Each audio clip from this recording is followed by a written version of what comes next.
ज्ञानम विज्ञान सहितम, मैं जो ज्ञान और विज्ञान का वर्णन करूंगा दूसरा नहीं कर सकता, क्योंकि सम्यक ज्ञान समुद्र भगवान है। दूसरे को जो अनुभव होता है प्रभु के कराए ही होता है। जो ज्ञान है उसका अनुभव हो जाना विज्ञान कहा जाता है। श्री भगवान कह रहे हैं कि यदि तू मेरे इस ज्ञान विज्ञान को समझ गया तो अशुभ से मुक्त हो जाएगा। यहां अशुभ संबोधन संसार का है। ये बड़ा अशुभ है, बड़ा जलन वाला है। आपका हृदय चूंकि मलिन है, आप नहीं जान पा रहे। आग लगी हुई, आग ज्वलत ज्वालम, ज्वाला लगी हुई है, सब भस्म होता चला जा रहा है। आपको नहीं दिखाई देता। आप लोग क्या ही कह रहे, हमारी प्रतिपल आयु नष्ट हो रही है, प्रतिपल समय खसकता चला जा रहा है और हमें फंसाया जा रहा है। हमारे मन को, हमारी बुद्धि को किसी वस्तु में, किसी व्यक्ति में, किसी स्थान में फंसाकर भगवत विस्मरण कराया जा रहा है। मृत्यु का समय नजदीक आ रहा है। यही चांस मिला था मुझे भगवत प्राप्ति का। एक बार बताया था कि जैसे मानो बहुत बड़ा महल है या शहर है और आसपास उस बड़े शहर के 84 प्रधान दरवाजे, सामने ताला लगा हुआ है, एक दरवाजा है उससे निकलने का, और आंखों से अंधा है और वो दीवार को टटोल करके चल रहा है। तो जो दरवाजे बंद हैं उनमें हाथ से समझ गया। अब जो आगे खुला दरवाजा था उसमें निकलने वाला था, खुजली लगी, खुजलाया थोड़ा सर और पैर रुके नहीं, वो आगे बढ़ गए तो वो दरवाजा निकल गया, फिर आगे बढ़ा। बस यही दुर्दशा हमारी हो रही। 84 लाख योनियों में एक योनि है मनुष्य योनि, जो खुला दरवाजा है, साधन धाम मोक्ष कर द्वारा मुक्त होने का, ये केवल मनुष्य शरीर। अब इसमें लग गई खुजली। प्रहलाद जी ने वर्णन किया, जैसे एक पुरुष को कई स्त्रियां अपनी शैया पर ले जाने के लिए घसीटे तो उसकी कैसी दुर्दशा होती है, ऐसे हे नृसिंह ये पांचों ज्ञानेंद्रिया मन सहित जीव को कैसे विषयों में घसीट रहे, कैसी दुर्दशा उसकी, पर वो समझ नहीं पा रहा। अब ये जन्म मिला था मुक्त होने के लिए, दरवाजा खुला है निकल जा, वो खुजली में लग गया। बड़े भाग्य से मनुष्य जन्म मिला है तो भोगों को भोग ले। अरे खुजली तो किसी भी जन्म में खुजला लेते, पीछे भी खुजलाते ही रहे हो। अब तो दरवाजा आ गया है, खुजली बंद कर निकल चल। पर यह बात निकलने की किसी के समझ में नहीं आती। जितने प्रश्न आते हैं वो अविद्या को सजाने के लिए आते, मिटाने वाला तो कोई बिरला ही प्रश्न करता होता है। हमारी कैसी समस्याओं का समाधान होकर संसार सज जाए हमारा, कभी नहीं सजेगा। ये अशाश्वतम है, भगवान ने घोषित किया है, परिवर्तनशील नाशवान, कभी यहां पूर्णता हो ही नहीं सकती। पूर्ण परमात्मा का अंश, तेरी पूर्णता केवल श्री भगवान से होगी। ये प्रकृति के परवश हुए प्राणी महाप्रलय की तरफ प्रवाह में चले जा रहे, पर इनको समझ में नहीं आ रहा है। जो मेरी शरण में हो जाएगा, मैं उसे जो वर्णन करता हूं उसे समझ में आ जाएगा। समझो, समझ में किसकी आता है? जब शरण हो जाता है। नहीं ऐसे तो सुना चले गए बढ़िया सत्संग, जब ये बात हो जाती कि मुझे भगवत प्राप्ति करनी, तब एक एक बात हमारे हृदय में लगती जाकर, अरे मुझे सावधान होना है। श्री भगवान कह रहे राज विद्या राज गुह्यम पवित्रमिदमुत्तमम प्रत्यक्षावगमम धर्म्यम सुसुखम कर्तुमव्ययम। ये ज्ञान विज्ञान सहित समग्र रूप से मैं वर्णन करूंगा। ये संपूर्ण विद्याओं का राजा है, इसलिए राज विद्या कहते हैं। और संपूर्ण गोपनीयों से भी गोपनीय बात है, इसलिए राजगुह्यम कहते हैं। और ये अति पवित्र है, अति श्रेष्ठ है। इसका फल वर्तमान में ही प्रत्यक्ष है, भविष्य में होगा ऐसा नहीं, वर्तमान में ही। ये धर्ममय है, अविनाशी है, करने में बहुत सुगम है, अर्थात ये बात धारण करने में कोई कठिनता नहीं है। ये विज्ञान सहित ज्ञान संपूर्ण विद्याओं का राजा है। अगर इसे ठीक तरह से समझ लोगे तो कुछ समझना बाकी नहीं रहेगा। मेरे समग्र रूप को जानने के बाद फिर कुछ जानना बाकी नहीं रहता। असमूढ़ पुरुष मेरे को क्षर से अतीत और अक्षर से उत्तम जान जाता है, वो सर्ववित हो जाता है, अर्थात वो सब कुछ जान जाता है। जो भगवान को जान जाता है तो सगुण साकार, सगुण निराकार, निर्गुण निराकार, सबका ज्ञान उसे प्राप्त हो जाता है। क्योंकि भगवान ही सगुण है, भगवान ही निर्गुण है, भगवान ही साकार है, भगवान ही निराकार है। राजगुह्यम, शास्त्रों में जितनी गुप्त बातें उनमें सबसे राजा, सबसे श्रेष्ठ गुह्य बात भगवान बताने जा रहे हैं। क्योंकि संसार में, शास्त्रों में इससे बड़ी गुह्य बात कोई नहीं है। समझना है कि जैसे नाटक में सबके सामने खेलता हुआ कोई अभिनेता अपना असली परिचय छुपा के खेलता है, पहचानने वाले पहचान जाते, ये कौन है, बोले अमुक है। तब अगर पहचान ना हो तो ज्यादा आनंद नहीं आता। पहचान, अच्छा अमुक अमुक, हाँ अच्छा वो अमुक अमुक, ऐसे ही नाटक खेल रहा जगन नाटक वैभवा, तुम्हारी पहचान नहीं इसलिए तुम आनंद नहीं लूट पा रहे हो। बढ़िया खेल हो रहा है, टीवी चलाने की थोड़ी जरूरत है। त्रिगुण माया के द्वारा वही एक ही अच्छा, अन्य नौटंकी नाटक सिनेमा में तो अलग अलग विलियन अलग और हीरो अलग और सब अलग अलग होते, पर हमारे इस जगन नाटक को वैभवा में वही विलियन भी बना हुआ है, वही हीरो बना हुआ है, वही सब। कितना आनंद है। एक अभिनेता एक अभिनय करके तुम्हारे मन को चुरा लेता है। उसमें बहुत नाटक कलाकार होते हैं, और जब एक ही कलाकार बहुत से नाट्य एक साथ करके रिझाए तो तुम्हारा कैसा मन होगा। तो तुम देख ही नहीं पा रहे हो। एक कलाकार, गजब की कला यार।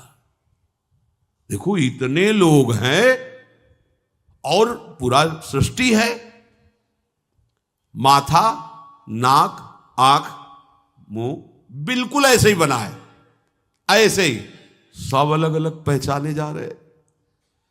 अमुक अमुक अमुक अमुक अमुक, ये होता कि किसी की नाक यहां है, किसी का ऐसा है, कुछ हो इधर उधर, तो होता हाँ अमुक अमुक पहचान में आ गए। यहां तो बिल्कुल ऐसे ही सेम टू सेम, और पहचान अरबों खरबों अनंतों की बिल्कुल पहचान। थोड़ा बड़ा एक सा मिलता कभी कभी पाया जाएगा, बोले ये एक साथ प्रकट हुए दोनों, तो थोड़ा सा अंतराय मिलेगा। कैसा नाट्य खेल, अच्छा वही एक है, गजब का खेल कर रहा है हमारा कृष्ण। वही एक अनेक रूपों में, ये तो केवल 84 लाख योनियों में एक योनि की बात कर रहे हैं।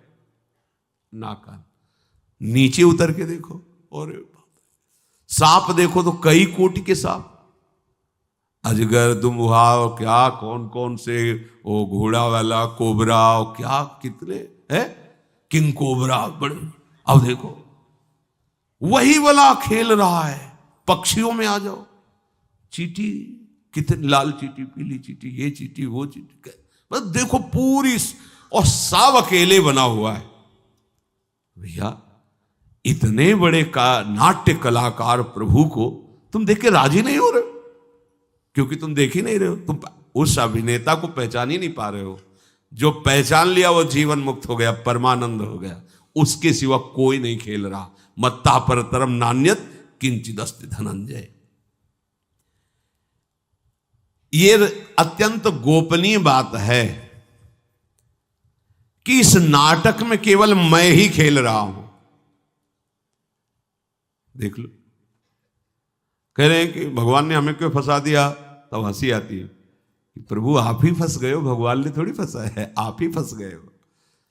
आप छूटो तो देखोगे आपका ये प्रश्न खत्म हो जाएगा, क्योंकि आप कोई और नहीं हो, वही हो, वही तत्त्वम अश, वेद कहता है तत्त्वम अश। भूल गए, छोटी छोटी आसक्ति और ममता में फंसकर तुम अपने को देहधारी मानने लगे, विषयी मानने लगे, अपने को भोगी मानने लगे, पापात्मा मानने लगे। ये आपकी मान्यता है ना। आपने कभी अपने को माना कि मैं भगवत स्वरूप हूं? कहां माना? वही मनाने के लिए तो भगवान ने आपको अवसर दिया। बिल्कुल बिल्कुल वही बैठा है। तो बोले तुम हो ही का, तुम हो कौन? ये पंचभूत हैं, अंदर मन है, बुद्धि, चित्त है, अहंकार है, 5 ज्ञानेंद्रियां, 5 कर्मेंद्रियां हैं, त्रिगुण माया का स्वभाव है। तुम कौन हो? कौन हो तुम? अगर उत्तर मांगा जाए, बोले हमको भगवान ने फंसा दिया। ठीक है, तुम कौन हो? कहां से फंसे हो? अभी ऑपरेशन हो जाएगा। आप अपने को नहीं जानते तो तुम भगवान के ऊपर दोषारोपण क्यों कर रहे हो? तुम कौन हो जान पाए? जब जान लोगे तो प्रश्न खत्म हो जाएगा। तुम खुद फंस गए, इसको मैं मान लिया, इसी में फंस गए। नहीं, देखो तुम, जैसे हमारा हाथ है, तो हमारा हाथ है, मैं हाथ तो नहीं हूं ना। मैं हाथ ऐसा कभी बोला? हमारा हाथ, हमारा माथा, पूरे ढांचे को हमारा शरीर, फिर अंदर घुसो, हमारा मन आज नहीं लग रहा, हमारी बुद्धि, ये तो नहीं कहा मैं मन नहीं लग रहा, नहीं, ऐसा नहीं बोलता, कोई भी नहीं बोलता। हमारा मन, हमारी बुद्धि, हमारा चित्त आज अशांत है, ऐसा हमारा। और अंदर घुसो, ये हमारा स्वभाव नहीं है कि हम तुम्हारी बात बर्दाश्त कर लें। ये हमारा स्वभाव नहीं कि हम गुस्सा करें। स्वभाव भी तो तुम नहीं हो ना, तुम ही बोल रहे हो ना हमारा स्वभाव। अब मैं परिचय लिया कभी तुमने? ऐसा शीशा ही नहीं पैदा हुआ कि उस मैं को दिखा सके तुम्हें। वो गुरु के पास है ज्ञान दर्पण। जब उसमें देखा तब पता चला कि जो था है रहेगा वही तो है। जो माना हुआ भ्रमात्मक था खत्म हुआ तो बचा क्या? ब्रह्मविद ब्रह्मयु भवति। तब निकलने लगा हम ब्रह्मास्मि, मैं ब्रह्म हूं, खत्म। तो बोले ये तो ज्ञान का मार्ग है, तो भक्ति के मार्ग में भी यही है। तू ही तू, तू ही तू, तो सब जगह तू। तो यहां कौन? नाहिन रहे ही माठौर नंद नंदन। अच्छा, अब तुम कहां हो? बोले मैं तो हूं ही नहीं। तो बचा कौन? नंद नंदन। आ गए ना। ब्रह्म नहीं, माया नहीं, नहीं जीव नहीं काल, अपनी शुद्ध ना रही, एक रहे हो नंदलाल। भैया तुम्हारी सत्ता ही नहीं है, काहे को ब्रह्म में फंसे दोष लगा रहे हो कि भगवान ने बांध दिया। एक शेर का बच्चा भेड़ों के बीच में आ गया, तो चरते चरते वो भेड़ों के साथ चला गया। वो गड़रिया वो जैसे भेड़ के साटे मारता ऐसे उसको साटे मारता, दुब्बू बन के रहता। एक दिन किसी शेर ने देखा, जब भेड़ें आगे निकल गई तो उसको बुलाया, बोले जानता है तू गड़रिया के साटे क्यों खा रहा है? बोले क्यों? तू अपने को भूल गया इसलिए। नहीं नहीं, मैं इन्हीं के बीच में रहता हूं, यही हूं। नहीं, तेरी और मेरी एक जाति है। कैसे? सरोवर के किनारे गया, देख मेरी आकृति तेरी आकृति मिलती। हाँ। बोले अब मैं बोल रहा हूं वैसे तो बोलना। जो दहाड़ लगाई, उसने भी दहाड़ लगाई। बोले अब जा गड़रिया के पास। जो जाके दहाड़ लगाई तो न भेड़ न गड़रिया सब भागे। बस ये उदाहरण जानते हो? कोई संत सदगुरु परमहंस जब देखता है कि माया काम क्रोध लोभ मोह के सांटे मार मार करके विषयी पुरुषों की तरह हो, तो ए तेरी मेरी एक जात, एक बार तो दहाड़ के देख और देख तू है कौन, तू समझ कौन है। ये ज्ञान दर्पण में दिखाया कि तेरा मेरा एक स्वरूप। अब लगा दहाड़ तो कहीं माया राधा, कहीं माया नहीं, कहीं काम क्रोध नहीं। हम फंस गए हैं किसमें? अपने में। अपने को भूल करके ये माना हुआ अपनापन, इसमें पक्की बात समझो, ये जब तक समझ में नहीं आएगी भटकना नहीं मिटेगा। ये बहुत फंसाव है, कहां कहां फंसे रहते हैं, ज्ञान में भी फंसे रहते हैं। ज्ञान तभी सार्थक जब बोध हो जाए। बोध नहीं हुआ तो जानकारी किस काम की? हलवा की बनाने की पूरी प्रक्रिया गया, कभी जीवन में एक बार खाया नहीं बना के, फायदा क्या हुआ? दूसरे को सिखा रहे हो। प्रक्रिया कभी बना करके भोग लगा के पाया हो तो ऐसे ही सम्यक ज्ञान का स्वरूप यही है कि तुम्हें भगवत साक्षात्कार हो जाए, तुम्हें अपने स्वरूप का साक्षात्कार हो जाए।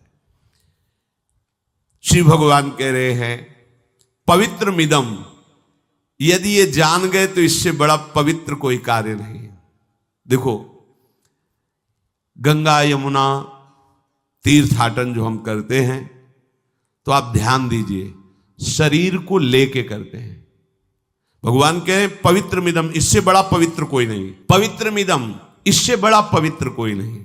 ये लौकिक बुद्धि का त्याग करके सुनिए। आप जिस किसी तीर्थ स्थान में जाते हैं, कहीं भी जाते हैं, तो शरीर भाव में होते हैं। आप देखना, जब शरीर भाव में होते हैं तो कुछ वहां भी शुभ होता है और अशुभ भी होता है।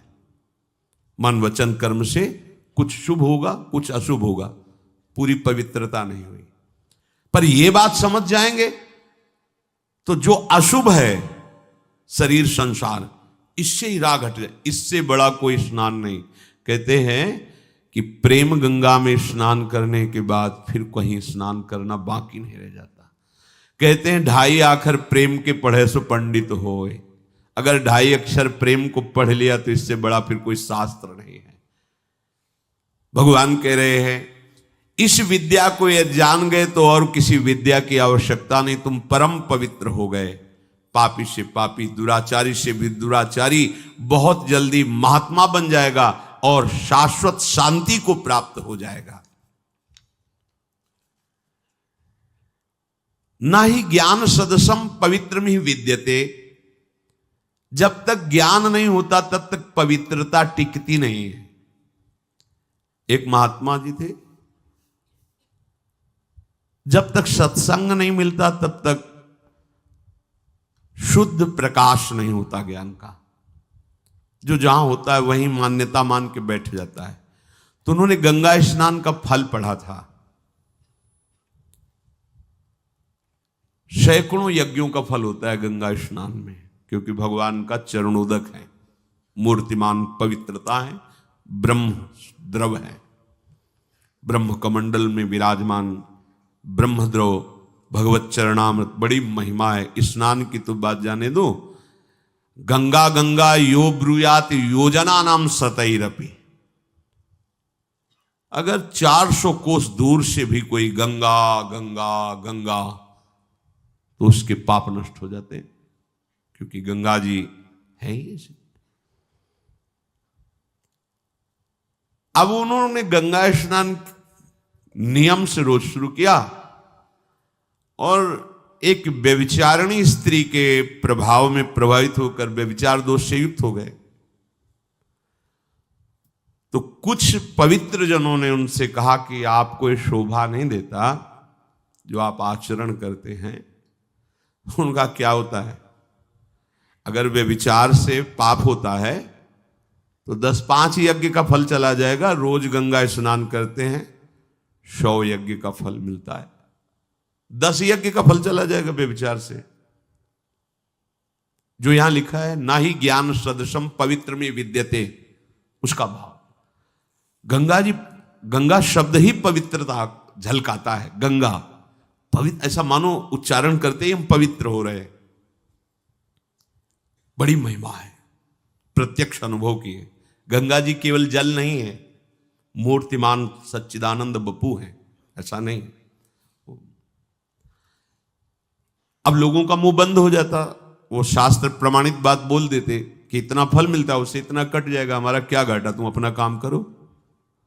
गंगा जी ने सोचा है तो महिमा को दूषित कर रहा है, तो एक बालिका रूप में एक श्वेत वस्त्र लेकर गंगा जल में डुबोती और फिर वहीं बालू में रगड़ती ऐसे ऐसे, फिर गंगा में डुबोती, फिर बालू। महात्मा गए, बोले जा जा लाली, धुल गया तू जा। किस दूर ऐसे ही, बहुत दूर थो, तेरी बात समझ में नहीं आई, हम स्नान करना चाहे, जा तू यहां से। तो उनका ये धूर्तता तो आप में है, तेरे को बात समझ में नहीं आई जो मैं कर रही हूं। उस समय कपड़ा गंदा ही था, तेरी ये स्थिति है, तू जो बखान करता घूम रहा है कि 100 यज्ञों का फल होता है, 10-5 यज्ञों का फल चला जाएगा, कुछ नहीं। क्योंकि तू शास्त्र विरुद्ध आचरण कर रहा है। अरे देहाभिमानी, गंगा को देह में डुबोता है लेकिन फिर जाकर के मलिन आचरण करता है, ये तेरी साधुता है। तुरंत चरणों में गिरे, अंतर्ध्यान हो गई। उसी दिन से कान पकड़ा और अपने नियम से चले, संयम से चले। तो चाहे जो तीर्थ अवगाहन कर लो, चाहे जितना आप दान पुण्य कर लो, यदि तुम्हें विवेक नहीं हुआ, भक्ति नहीं हुई, ज्ञान नहीं हुआ, तो अपवित्रता बनी रहती है। क्योंकि समझता मैं बहुत दान पुण्य करता हूं, तो थोड़ा बड़ा गंदा काम करूंगा तो कट जाएगा, खत्म हो जाएगा। ऐसा नहीं है। अगर बम्बूल बोओगे एक पेड़ और 100 पेड़ आम के बोओगे तो बम्बूल अपने कांटे फैलाएगा, 100 पेड़ों में फल मिलेगा। ऐसा नहीं कि तुम आम बो दोगे तो बम्बूल नष्ट हो जाएगा, ऐसा नहीं। आप अगर अशुभ कर्म कर रहे हैं तो उनको भोगना पड़ेगा, शुभ कर्म कर रहे हैं तो उनको भोगना पड़ेगा। और भगवान की शरण में होकर भजन कर रहे हैं तो दोनों को नहीं। अब ये त्रिगुणातीत भजन है, ये शुभ अशुभ से ऊपर है। इसलिए वास्तविक पवित्रता का स्वरूप है ये ज्ञान हो जाना। क्या? इंद्रियजन्य भोगों को जो भोगा जाता है नारकी गति है। अलम विषय वार्तया नरक कोटि बीभत्सया, महाप्रभु कह रहे हैं, पर फंसे वही हैं। सत्संग सुनने के बाद, साधन करने के बाद जब एकांत बैठोगे तो बुद्धि तुम्हें दिखाएगी कि भोगों में सुख है। बस उसी समय उसको वापस करके गुरुजनों के वचनों में लगाना है। सुख तो प्रियालाल की रूप माधुरी में है, प्रियालाल के नाम गुण में है।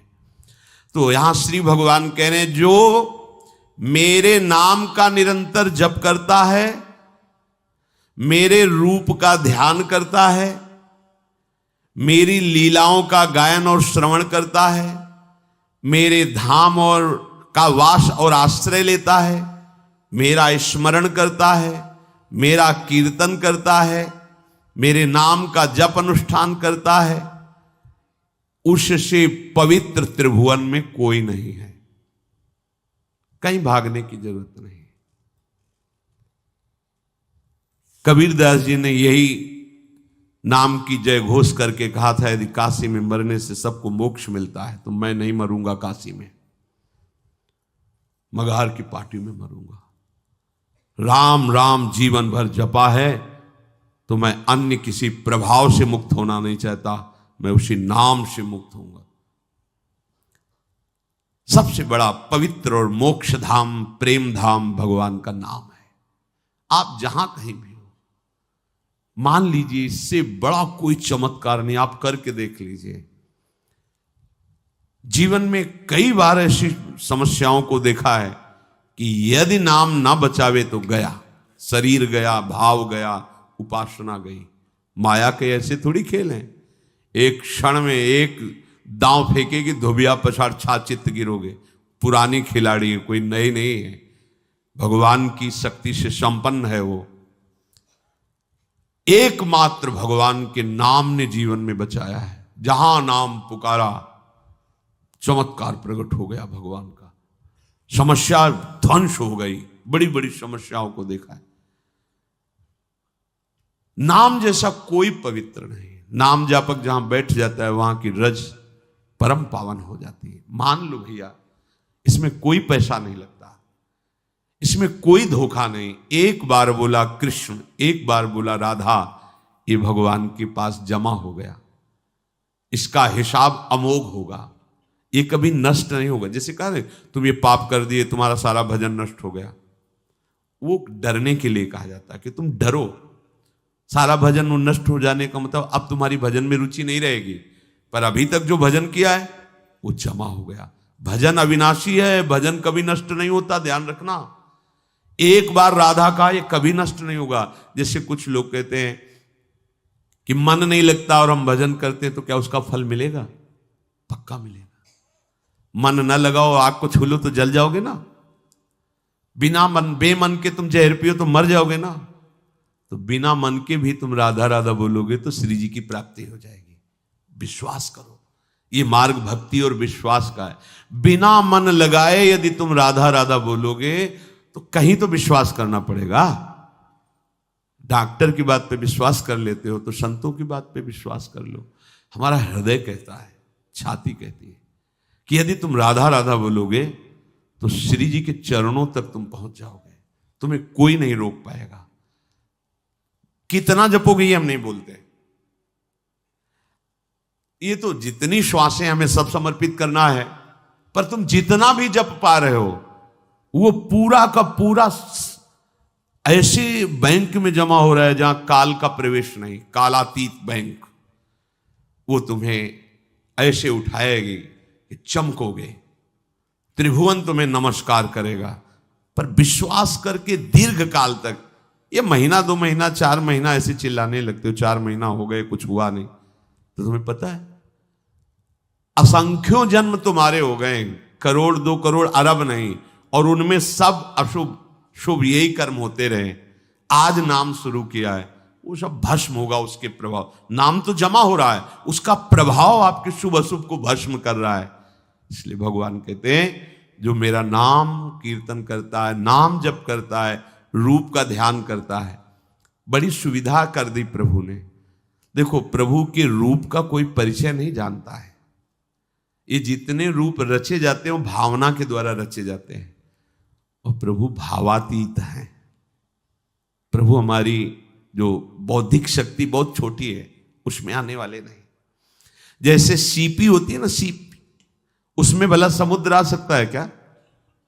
ऐसे हमारी बुद्धि सीपी है, और प्रियालाल का रूप समुद्र है।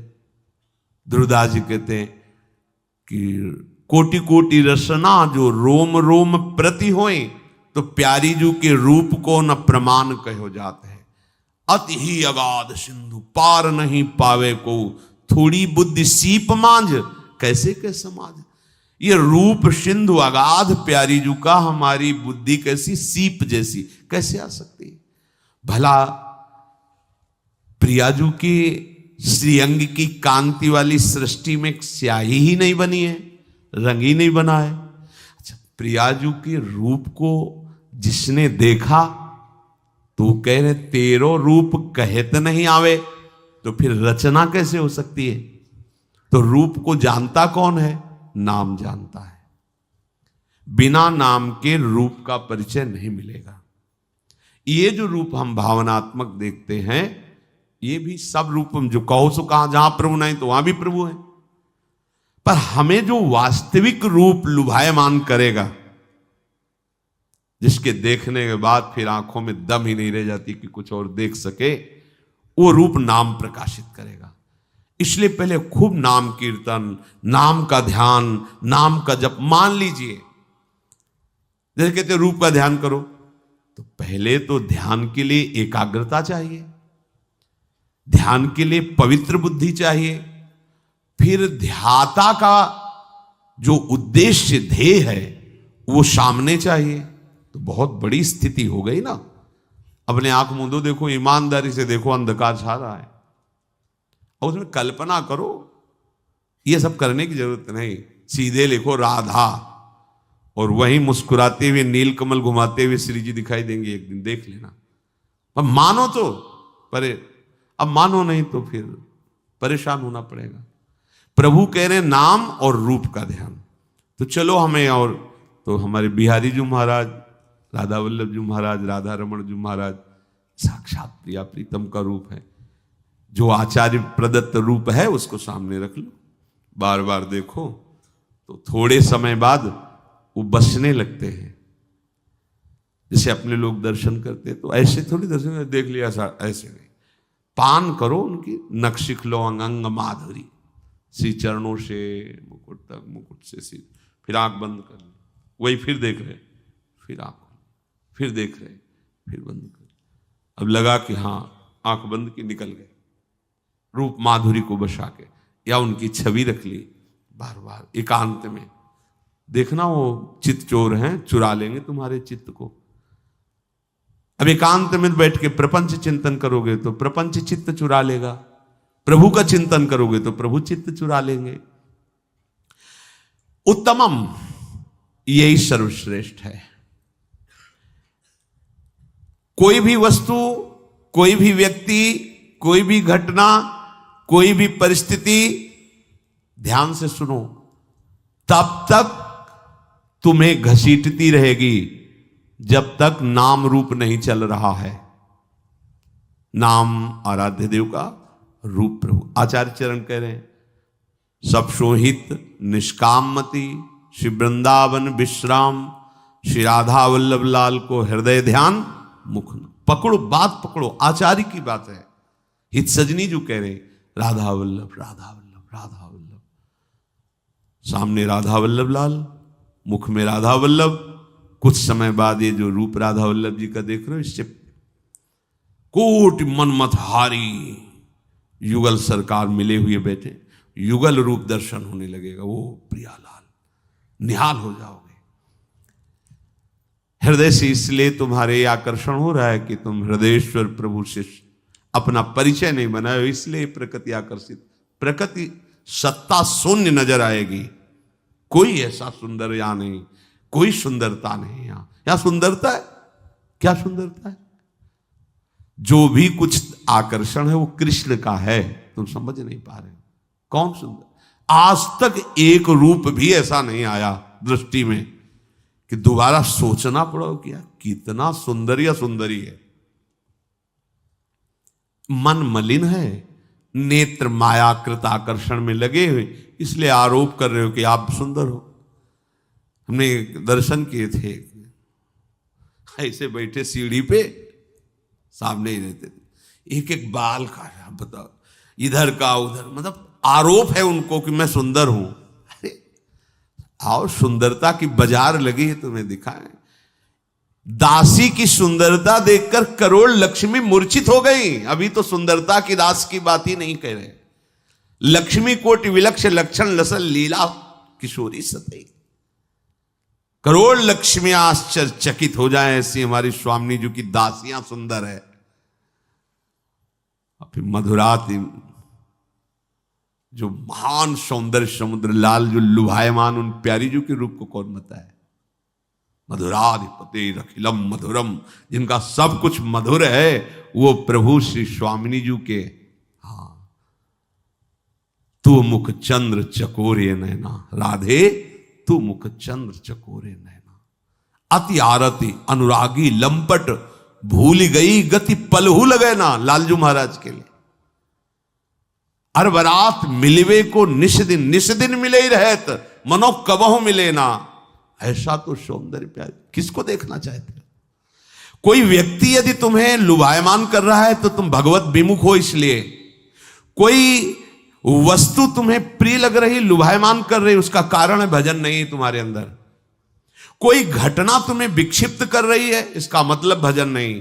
कोई परिस्थिति तुम्हें प्रभावित कर रही, इसका मतलब हरि भरोसा नहीं।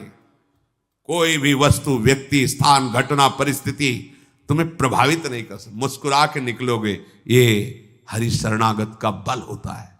ये हरि शरणागत का बल होता है। महाप्रभु चैतन्य देव जी हा कृष्ण रो रहे थे, विलाप कर रहे थे।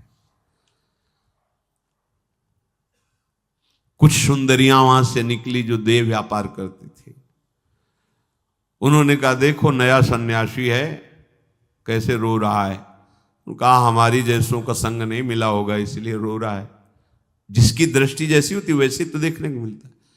तो उनका नहीं, ये कुछ विलक्षण नजर आते हैं। बोले अभी हम चेक कर लेते हैं। वो अपनी गुमान में नजदीक गए। ए, किसके लिए रोते हो? नेत्र से पलटे, आंसुओं से भरे नेत्र, चरणों की तरफ झुके। मां, हमें पता है कि आप हम पर कृपा करने आए हो, मुझे कृष्ण प्रेम दे दो। और देखते वो सारी की सारी मलिनता गई, वो खुद रोने लगी। हाय, मैं ऐसे परम पवित्र के प्रति क्या। उनकी दृष्टि में कोई सुंदर, उनकी दृष्टि में कोई आकर्षण, जहां कृष्ण प्रेम का रंग चढ़ता है उसे कोई प्रभावित कर सके? कोई व्यक्ति, वस्तु, घटना, परिस्थिति उसे डिगा सके? नहीं। इसीलिए गुह्यतम बात है, एकमात्र प्रभु का आश्रय लो, हृदय से आश्रय लो, और नाम न छूटने पावे। कोई तुम्हें परास्त नहीं कर सकता। परास्त होते हुए भी विजय श्री तुम्हें मिलेगी। दोनों बातें समझो। कोई तुम्हें परास्त नहीं कर सकता, और परास्त होते हुए भी विजय श्री तुम्ही को मिलेगी।